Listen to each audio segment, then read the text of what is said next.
Hello guys, आज के video में मैं आप लोगों के लिए लाया हूँ एसएससी जीडी कांस्टेबल के एग्ज़ाम में जो पूछे गए प्रीवियस ईयर क्वेश्चन है मैथमेटिक्स के, वो मैं आप लोगों के लिए लाया हूँ।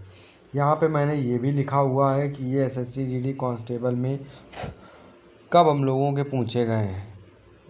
14 फरवरी 2025 का क्वेश्चन है, शिफ्ट पहले में पूछा गया है। तो मैंने ये हर एक क्वेश्चन में लिखा हुआ है कि वो कब पूछा गया है, ताकि आपको पता चलता रहे कि ये क्वेश्चन पूछे भी गए हैं या नहीं पूछे गए हैं। ठीक है, तो मैथमेटिक्स के मैं यहाँ पे आप लोगों के लिए क्या लाया हूँ, पूरा का पूरा एक सेट लाया हूँ। ये सेट आपका 20 क्वेश्चंस का रहेगा।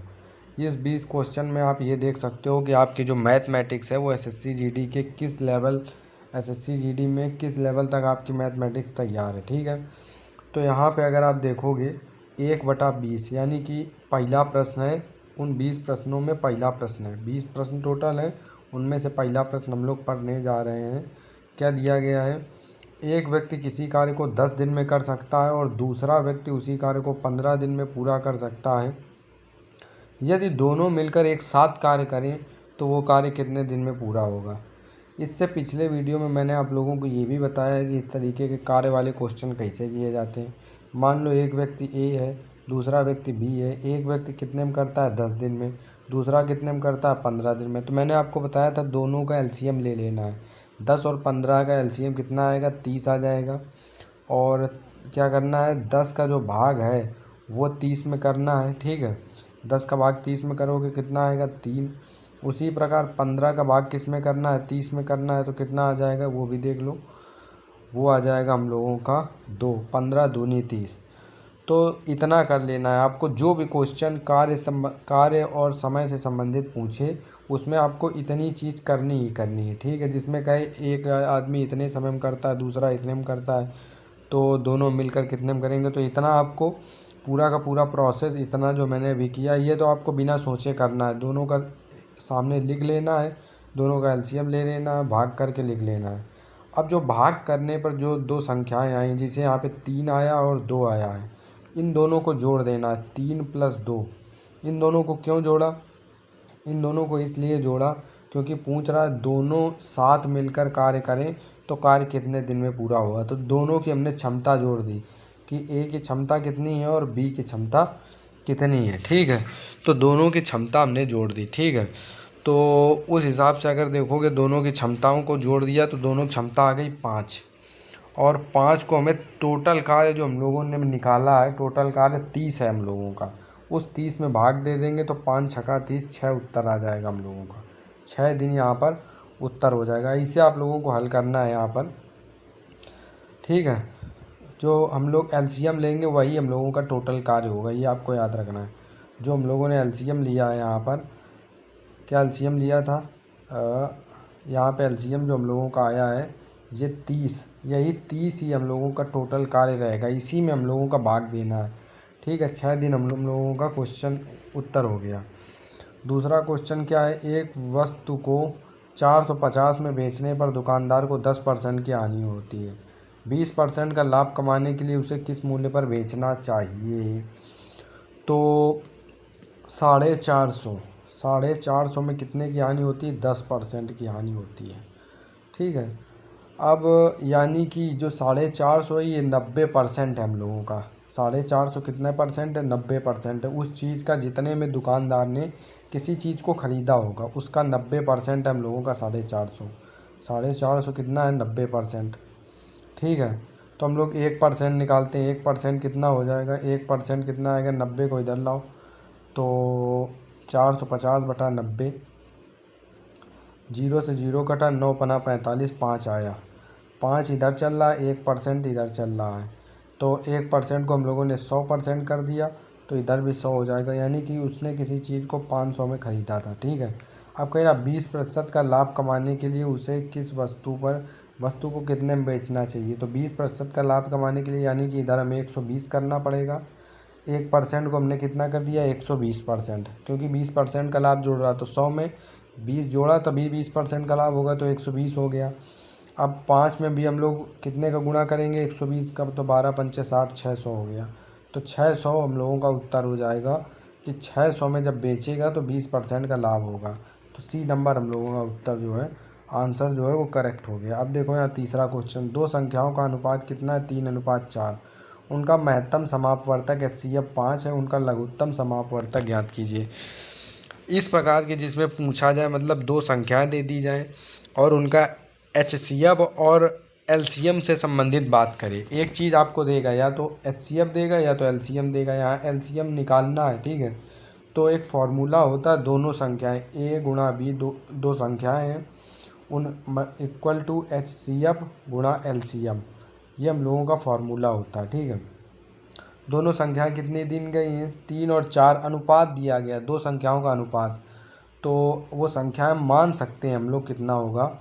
वो संख्याएं मान लो कि 3x है, एक पहली संख्या 3x है, दूसरी संख्या 4x है, ठीक है। उनका जो HCF है, HCF वो कितना है? 5। वो हमें कितना दिया है? 5 दिया है यार। तो अगर HCF 5 है तो यक्स का मान कितना हो जाएगा? 5 हो जाएगा। यानी कि HCF ही हम लोगों का यक्स होता है, ठीक है। तो यक्स हो गया हम लोगों का HCF। तो यक्स की जगह हम लोग HCF भी रख सकते हैं। कितना है HCF? 5। तो 5 रखेंगे, 3 गुणा 5 पहली संख्या, मल्टीप्लाई बाई 4 गुणा 5 इक्वल टू HCF कितना है? HCF हो गया हम लोगों का 5, 5 रखा। अब LCM निकालना है, LCM आ जाएगा। तो 5 इधर से, 5 ये काट दिया। अब LCM बराबर क्या आ गया हम लोगों का? 3 गुणा 4 करेंगे, 3 चौको 12, और 12 गुणा 5 करेंगे तो 60 हो गया। तो 60 उत्तर आ गया हम लोगों का LCM। बी नंबर करेक्ट हो गया, ठीक है। अब यहाँ पर चलते हैं चौथा नंबर क्वेश्चन। 5 संख्याओं का औसत 20 है। यदि इनमें से एक संख्या को हटा दिया जाए तो शेष संख्याओं का औसत 18 हो जाता है, ठीक है। 18 हो जाता है। हटाई गई संख्या ज्ञात कीजिए। तो चलिए ज्ञात करते हैं। कई बार 5 संख्याओं का औसत कितना है? 20 है। तो 5 संख्याओं का औसत मतलब मान लो जो 5 संख्याएं हैं वो A है, B है, C है, प्लस D है, प्लस E है। ये 5 संख्याएं हो गई। इनका औसत यानी कि 5 से भाग दिया तो ये कितना है? 20 है। तो ये जो ABCDE है, 5 को उधर ले जाएंगे तो कितना हो जाएगा? 5 दूनी 10, यानी कि इधर आ जाएगा 100, ठीक है। ये 100 आ गया। यानी कि इन सारी संख्याओं का योग 100 था। यदि इनमें से एक संख्या हटा दी जाए, मान लो ये एक जो ई संख्या है, कौन सी संख्या है? ये ई जो है, ई को हमने हटा दिया यहाँ से, ठीक है। ठीक है, हटा दिया तो शेष संख्याओं का औसत 18 हो जाता है। तो हटाई गई संख्या ज्ञात करनी, ठीक है। ई हटा दिया मान लो, तो ई हटा दिया तो कितना औसत बचा? ABCD। अब बची 4 ही संख्याएं और इनका जो औसत है बटा 4, जो औसत मतलब 4 संख्याएं हैं तो 4 से औसत निकलेगा तो कितना है? 18 है। 18 हो जाता है। तो अब 4 को उधर भेज देते हैं तो कितना आएगा? 18 छत्तीस 18 54 18 चौक 72। ABCD equal to 72। अब जो पहला समीकरण ये हो गया हम लोगों का और दूसरा समीकरण ये हो गया। दोनों समीकरणों को आपस में घटा दो, पहला माइनस दूसरा करो। पहला माइनस दूसरा जब करोगे तो ई इक्वल टू आ जाएगा 100 माइनस 72, 100 माइनस 72, यानी कि ई इक्वल टू आ जाएगा हम लोगों का 28। अब 28 उत्तर में आपको बस देखना है, बस खेल ख़त्म। 28 सी नंबर करेक्ट हो गया। तो चलते हैं अगले क्वेश्चन पर। 5वां नंबर क्वेश्चन है, यदि ए की आय बी की आय से 25% अधिक है, बी की आय ए की आय से कितने प्रतिशत कम है? तो यहाँ पे मान लो ए की आय बी की आय से 25% अधिक है। ए की आय बी की आय से 25% अधिक है, यानी कि बी की आय से, यानी कि बी को नीचे रखा, बी की आय से है ना, तो ए की आय बी की आय से 25% अधिक है। ए की आय, ए माइनस बी, ए की आय जो है, ए की आय है ना, तो ए की आय ऊपर रखना पड़ेगा। ए की आय ऊपर रख दिया। ए की आय बी की आय से 25% अधिक है, तो अधिक ऊपर अधिक रखना पड़ेगा। तो A minus B upon B multiply by 100 equal to आ गया हम लोगों का 25। तो बी की आय ए की आय से कितने प्रतिशत कम है? तो बी की आय ए की आय से, ए की आय तो ए बटे में कर लिया, ए की आय से, ए की आय से है ना, तो ए बटे में किया। और ए की आय से कितने प्रतिशत कम है? तो कम है निकालने के लिए ऊपर तो हम लोगों का रहेगा कम, कितना कम, यानी कि ए minus B, A minus B इतना कम हो जाएगा मल्टीप्लाई बाई 100। इसका हमें निकालना है। अब इसका कितना आएगा वो हमें पता करना है। अब पता कैसे करेंगे ये भी दिक्कत की बात है, इसका मान कैसे निकाला जाए। हाँ, तो हम लोग क्या करते हैं कि 25 से ये काट देते हैं, 25 चौको 100 हो गया, ठीक है। अब क्या करते हैं, बी को उधर भेज देते हैं, ठीक है। ऊपर वाले समीकरण को हम हल कर रहे हैं, ऊपर वाले को इधर हल कर रहे हैं, ठीक है ना। नीचे वाले को हमें निकालना है। तो क्या आ जाएगा, A minus B, A minus B equal to आ जाएगा बी। और ये जो 4 था, 4 का जब गुणा करेंगे तो ये आएगा 4a और ये आएगा 4b, ठीक है। अब बी को उधर ले जाते हैं तो 4a इक्वल टू आ गया, माइनस का 4b उधर जाएगा तो प्लस हो जाएगा, तो प्लस का 5b हो गया, ठीक है। प्लस का 5b हो गया हम लोगों का। तो यहाँ से हम लोगों का बी की वैल्यू रख देते हैं, जो बी की वैल्यू आई है बी की वैल्यू रख देते हैं। तो बी की वैल्यू निकालने के लिए 5 को उधर ले जाएंगे। जब 5 को उधर ले जाएंगे तो क्या बचेगा, 5 को इधर से हटा दिया, अरे यार 5 को हटाया और 5 को हमने इधर ला दिया। अब यही जो बी का मान आया 4a/5, उसको हम लोग बी की जगह यहाँ रख देते हैं, ठीक है, 4a/5, ठीक है।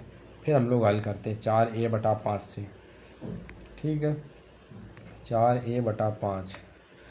तो 4a/5 लिखते हैं हम लोग, 4a/5, a माइनस 4a/5। तो 5 अगर उधर आएगा एलसीएम ले लिया, बटा 5 अपॉन ए मल्टीप्लाई बाई 100। और ये जो 5 है ये 5 नीचे आ जाएगा, तो 5a हो जाएगा। अब 5 में 4 घटाया ऊपर तो बचा a upon 5a multiply by 100।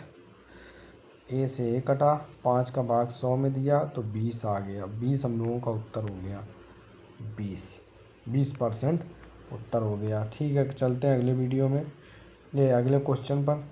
एक दिया गया एक 300 मीटर लंबी रेलगाड़ी 72 किलोमीटर प्रति घंटा की चाल से चलते हुए एक टेलीग्राम को कितने सेकंड में पार करेगी। एक टेलीग्राम हो गया, एक खंबा हो गया। तो इस खंबे को 300 मीटर, ये 300 मीटर लंबी रेलगाड़ी है, ठीक है, 300 मीटर। तो इसका जो पिछला सिरा है वो किस समय पर इस खंबे को पार करेगा, इस पोल को पार करेगा। तो इसको निकालने के लिए हमें क्या करना है कि समय निकालना है। समय बराबर होता है दूरी, डिस्टेंस अपॉन चाल, यानी कि v।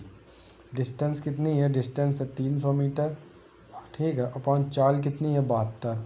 किलोमीटर प्रति घंटा में दिया गया है तो मीटर प्रति सेकंड में बदल लेते हैं हम लोग, ठीक है। मीटर प्रति सेकंड में कितना आएगा, ये 72 था ना, 72 गुणा मीटर प्रति सेकंड में बदलने के लिए 5/18 गुणा किया जाता है। 18 चौको 72 हो गया, 4 आ गया, और 5 चौको 20 हो गया। इस 20 से हमने क्या किया, ऊपर वाले 0 को काटा और ये हो गया 15, 20 से काट दिया, ठीक है। तो समय बराबर कितना आ गया, 15 सेकंड, 15 सेकंड। उत्तर लगा दो 15 सेकंड, बी नंबर, ठीक है। अब चलते हैं हम लोगों का ये है 5000 की मूल राशि पर 8% साधारण ब्याज की दर से 2 वर्ष का साधारण ब्याज कितना होगा। साधारण ब्याज इक्वल टू फार्मूला होता है हम लोगों का मूलधन 5000, मूलधन गुणा ब्याज 8%, ब्याज गुणा दर, ब्याज गुणा दर, दर यानी कि मूलधन PRT अपॉन 100 होता है, PRT, टी यानी कि समय, 2 वर्ष अपॉन 100 कर दिया तो ये हम लोगों का साधारण ब्याज निकल आएगा। 100 से 100 कटा और उत्तर आ जाएगा 8 दूनी 16, 5 80, 800, 800 उत्तर हो जाएगा, बी नंबर करेक्ट, ठीक है। इस तरीके से आपको क्वेश्चन करना है। 1000 की राशि पर 10% चक्रवृद्धि ब्याज की दर से 2 वर्ष में कुल चक्रवृद्धि ब्याज ज्ञात कीजिए। तो अमाउंट निकलता है, इसमें हमें अमाउंट निकलेगा तब हमें इस अमाउंट को इस 1000 में माइनस करना पड़ेगा, तब हम लोगों का चक्रवृद्धि ब्याज निकलेगा। ठीक है ना। तो पहले हम लोग अमाउंट निकाल लेते हैं। अमाउंट इक्वल टू क्या होता है, P1 plus R upon 100। R कितना है 10, R अपॉन 100 की पावर n यानी कि 2 वर्ष। 10 से 10 कटा, उधर अगर एलसीएम लेंगे 10,000 ये किया, 1000 मल्टीप्लाई बाई 11/10 गुणा 11/10। उसको जब खोलेंगे स्क्वायर को तो ये आ जाएगा 1 10 2 10, 1 10 2 10 काट दिया, 11 11 में 121 हुआ, 1210 आ गया। अब अमाउंट माइनस पी किया तो हम लोगों का ब्याज निकलेगा। अमाउंट कितना निकला 1210, पी कितना था 1000, कितना आया 210। 210 हम लोगों का ब्याज हो गया। उत्तर देखो बी नंबर करेक्ट हो गया। अब चलते हैं अगले क्वेश्चन पर। एक शर्ट का अंकित मूल्य 800 है, इस पर 15% की छूट दी जाती है, तो शर्ट का विक्रय मूल्य क्या होगा। अंकित मूल्य 800 है, 15% की छूट दी जाती है, 15%, 0 0 कटा, 15 8 120, 120 की छूट दी गई, बेचा कितने में जाएगा, 800 लिखा था, अंकित मूल्य था 120, इसमें हमने छूट दे दी तो कितना बचा हम लोगों का 680 रुपये। सी नंबर करेक्ट हो गया। अब चलते हैं अगले क्वेश्चन पर। एक वृत्ताकार मैदान की त्रिज्या 7 सेंटीमीटर है, इस मैदान का क्षेत्रफल कितना होगा। ठीक है, तो क्षेत्रफल निकालने के लिए आपको क्या करना पड़ता है, लिख दिया 22/7 का प्रयोग करें। 22/7 पाई आर स्क्वायर हम लोगों का फार्मूला होता है, आर स्क्वायर कर दिया, 7 से 7 कटा, 7 का गुणा किया 14 में, 7 दूनी 14, 7 14 15, 154 स्क्वायर मीटर SQM, 154 आ गया उत्तर। अब चलते हैं अगले क्वेश्चन पर। 1000 की धनराशि को ए और बी के बीच 3:2 में विभाजित किया गया। ए को प्राप्त होने वाला हिस्सा ज्ञात कीजिए। तो ए को जो प्राप्त होने वाला हिस्सा है वो निकालने के लिए क्या करना है, 3 2 5 इन दोनों को जोड़ लेना है, उसको बटे में लिखना है। ठीक है। अब जो ए का हिस्सा निकालना है तो ए का अनुपात कितना है उसी को लेना है। ए का अनुपात 3 है तो उस 3 को ऊपर लिखना है। अब मल्टीप्लाई किससे करना है, टोटल धन से, धनराशि से, टोटल धनराशि से गुणा करना है, बस यही करना है। तो ए का हिस्सा निकल आएगा, तो 5 दूनी 10, 200 आया, 200 का गुणा 3 में किया तो आ गया 600। तो बी नंबर करेक्ट हो गया। ठीक है। अब चलते हैं अगले क्वेश्चन पर। ए बी की तुलना में दोगुना कार्य कुशल है। अभी मैंने आपको बताया था क्षमता वाला एक उदाहरण कार्य वाला जो पहले नंबर पे ही हम लोगों ने हल किया था, तो उसी तरीके का कुछ सवाल है ये कि ए बी की तुलना में दोगुना कार्य कुशल है। ए क्या है, डबल है, डबल काम करता है बी की तुलना में। ये दोनों मिलकर किसी कार्य को 14 दिन में पूरा करते हैं, तो ए अकेला उस कार्य को कितने दिन में समाप्त करेगा। ठीक है, ये हम लोगों का आया। हम लोग चलते हैं उसी क्वेश्चन के हिसाब से हमें हल करना है।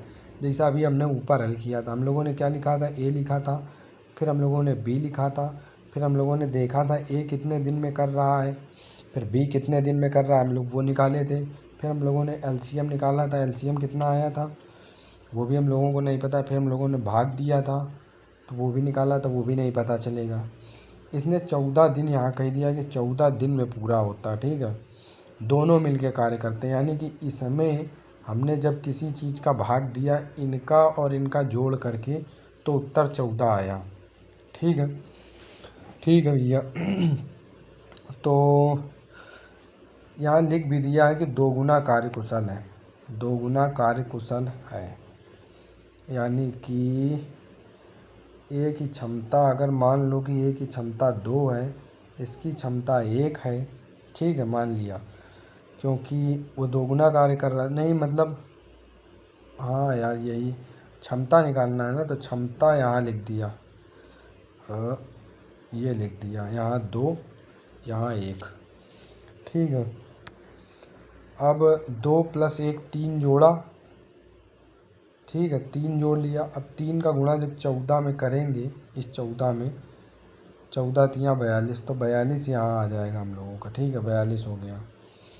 अब हम लोग 42 जो लाते थे वो हम लोग इस संख्या का भाग जब हम इसमें देते थे तो हम लोगों का 2 आता था, यानी कि 42 बटा जब हम लोग ये संख्या करते थे, ये संख्या पता नहीं है, तो ये संख्या हम लोगों की आ जाएगी।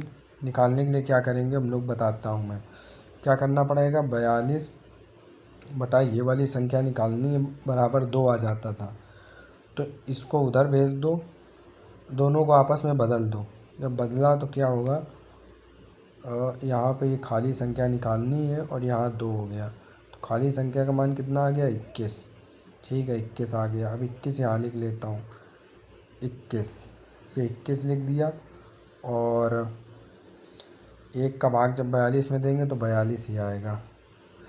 तो ए उस कार्य को कितने दिन में कर लेगा, 21 दिन में, तो सी नंबर करेक्ट हो जाता। अगर पूछ देता बी कितने दिन में करेगा तो 42 दिन।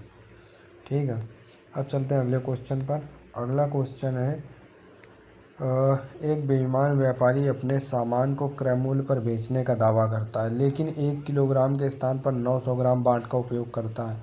उसका वास्तविक लाभ प्रतिशत ज्ञात कीजिए।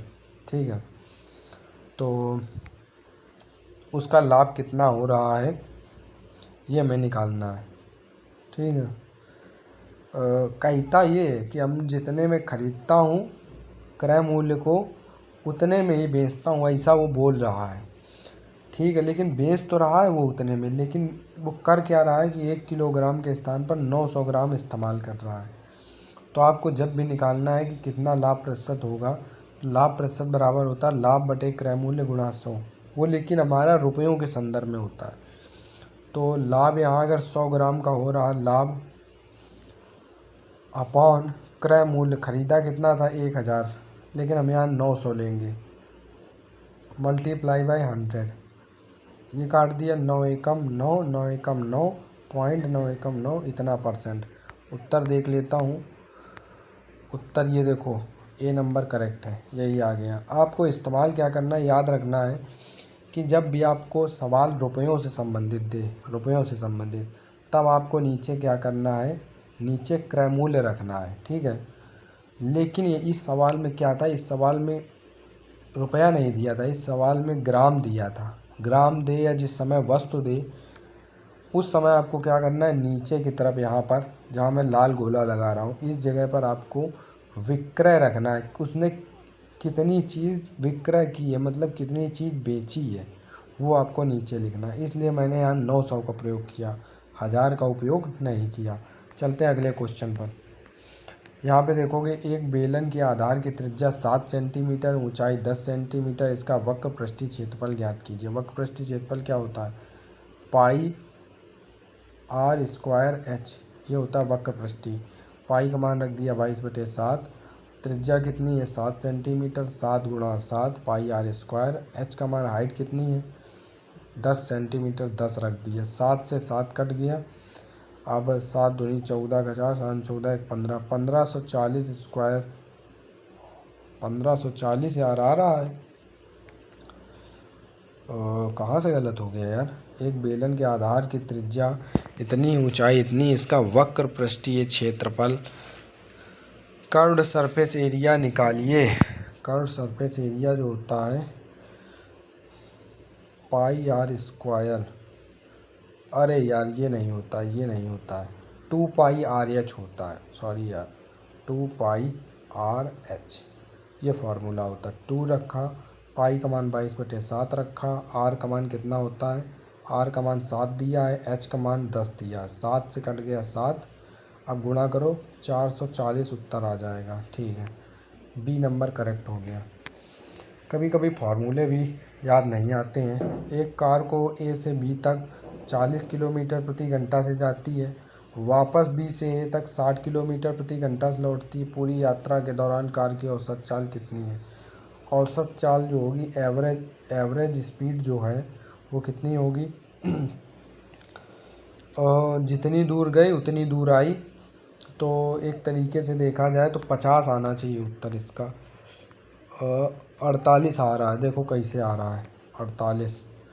देखो एवरेज स्पीड, पहले में क्या करना पड़ेगा, मान लो कि ए से बी तक की जो दूरी है, ए से बी तक की दूरी वो x है, ठीक है। बी से ए तक की दूरी कितनी होगी, वो भी x होगी, ठीक है।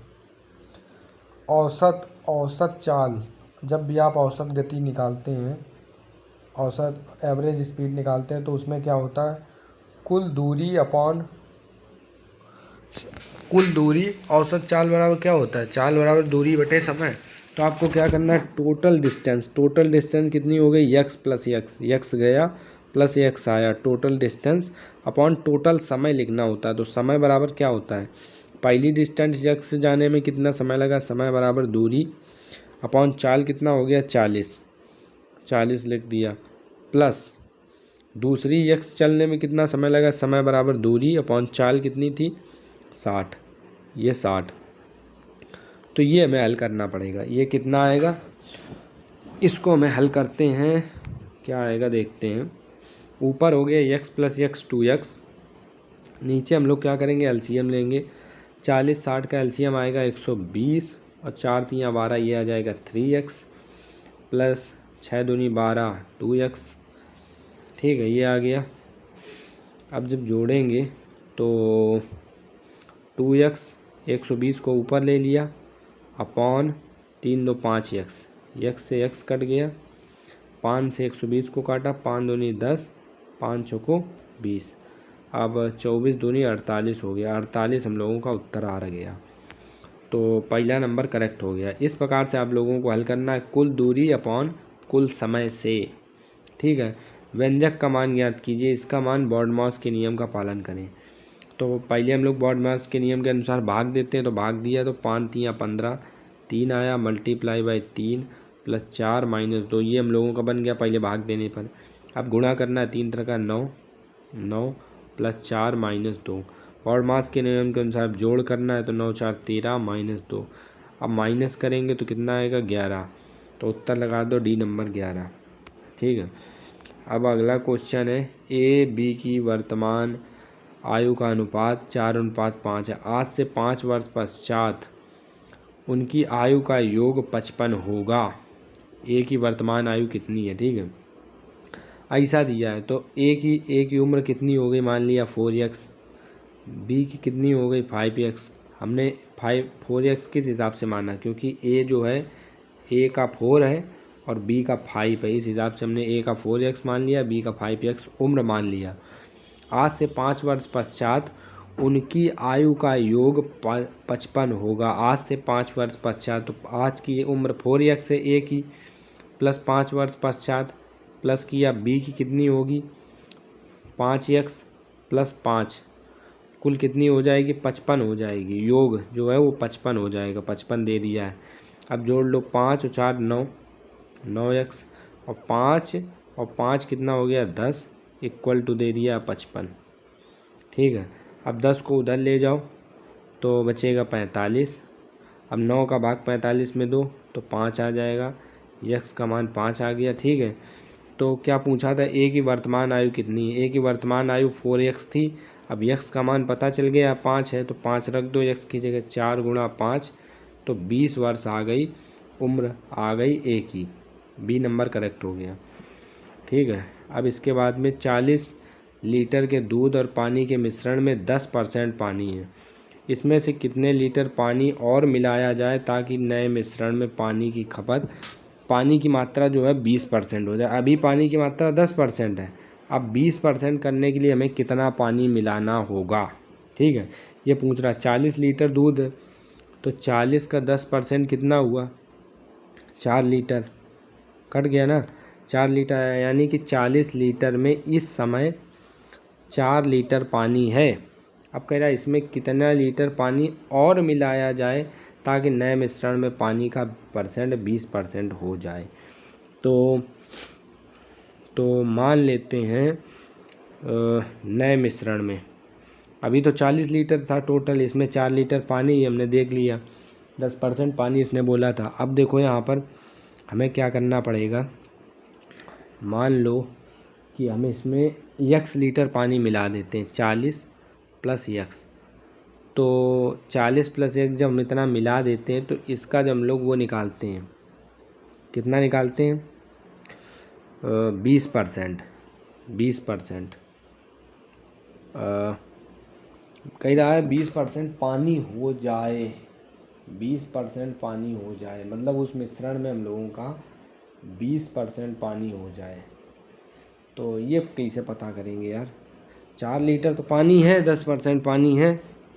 40 लीटर के दूध में पानी के मिश्रण में 10% पानी, इसमें कितना और पानी और मिलाया जाए ताकि नए मिश्रण में 20% पानी हो जाए। ठीक है, तो मैं यार इसको ऐसे सोच के हल करते हैं। अभी कितना है? 4 लीटर पानी है तो 10% हुआ। मान लो कि हम इसमें 4 लीटर और पानी मिला देते हैं तो ये टोटल 44 लीटर का मिश्रण हो जाएगा। पहले विकल्प से शुरू करते हैं। 4 लीटर पहले पानी मिलाया, तो 4 लीटर पानी मिलाया हमने, तो 4 लीटर मिला दिया, यानी कि हमने टोटल 8 लीटर पानी मिला दिया है। 4 लीटर पहले था, 4 लीटर बाद में मिलाया, तो 8 लीटर पानी हो गया। अब 20% इसका निकालो, तो 20% कितना होगा? ये किया, और इस हिसाब से नहीं आएगा। 5 लीटर पानी मिलाना पड़ेगा मेरे हिसाब से।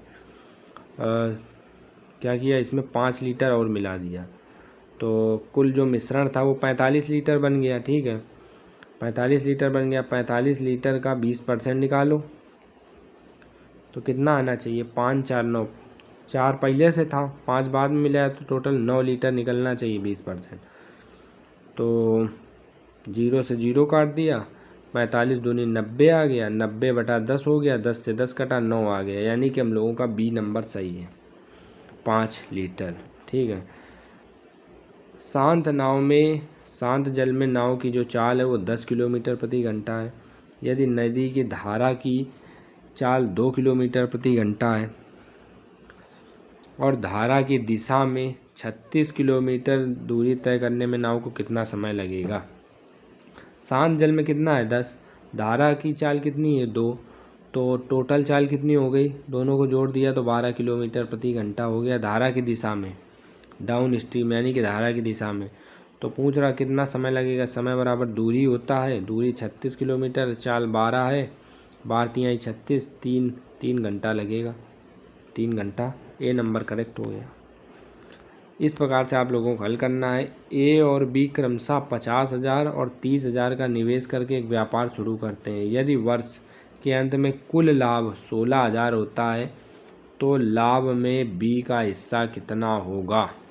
देखो, कितना हिस्सा होगा ये इस बात पर निर्भर करता है किसी ने कितना रुपया लगाया है किसी भी व्यापार को शुरू करने में। यहाँ देखोगे ए ने 50,000 लगाया है, बी ने 30,000 लगाया, तो बी ने रुपया कम लगाया तो उसका लाभ भी कम मिलेगा उसको। ठीक है, किस अनुपात में मिलेगा? जिस हिसाब में उन्होंने रुपया लगाया है। तो ए और बी का अगर हम लोग रुपया का अनुपात देखें तो 5:3 आएगा, क्योंकि 50,000 में 1 2 3 चारों जीरो कट जाएंगे, 1 2 3 4, तो 5:3 आएगा ए और बी का हम लोगों का रुपया। मतलब इस हिसाब से 5:3 के हिसाब से हम रुपया बांटेंगे। तो बी का हिस्सा कितना होगा? अभी मैंने एक तरीके का इस सवाल आपको बताया था ऊपर। अब आप क्या करेंगे? 5 और 3 दोनों को जोड़ लेंगे, वो बटे में लिखेंगे, कितना आ जाएगा? 8। ठीक है, अब बी का हिस्सा निकालना है। बी के लिए कितना अनुपात है? 3, तो हम लोग 3 का उपयोग करेंगे, तो 3 लिख दिया। मल्टीप्लाई बाई टोटल रुपया लिख देंगे, टोटल जो फ़ायदा हुआ, टोटल फ़ायदा कितना है? 16,000, मल्टीप्लाई बाई 16,000 कर दिया। अब 8 से 16,000 में भाग दिया तो 2,000 आ गया। अब 2,000 गुणा 3 किया तो 3 दूनी 6,000 आ गया, तो 6,000 रुपया मिलना चाहिए बी को। ठीक है, सी नंबर करेक्ट हो गया। मिलते हैं। ये सारे के सारे क्वेश्चन कहीं ना कहीं पूछे गए थे, इसलिए मैंने सोचा कि आप लोगों के लिए लाया जाए, ताकि आप लोगों को पता चले कि जो 20 क्वेश्चन हम लोगों के, मैंने आपको इसमें 20 क्वेश्चन कराए हैं। अगर ऐसे ही क्वेश्चन आपको आगे की वीडियो में चाहिए कि कैसे कैसे क्वेश्चन आते हैं, मैं और भी पिछले सालों के ले आऊँगा। मिलते हैं अगले वीडियो में, तब तक के लिए बाय बाय।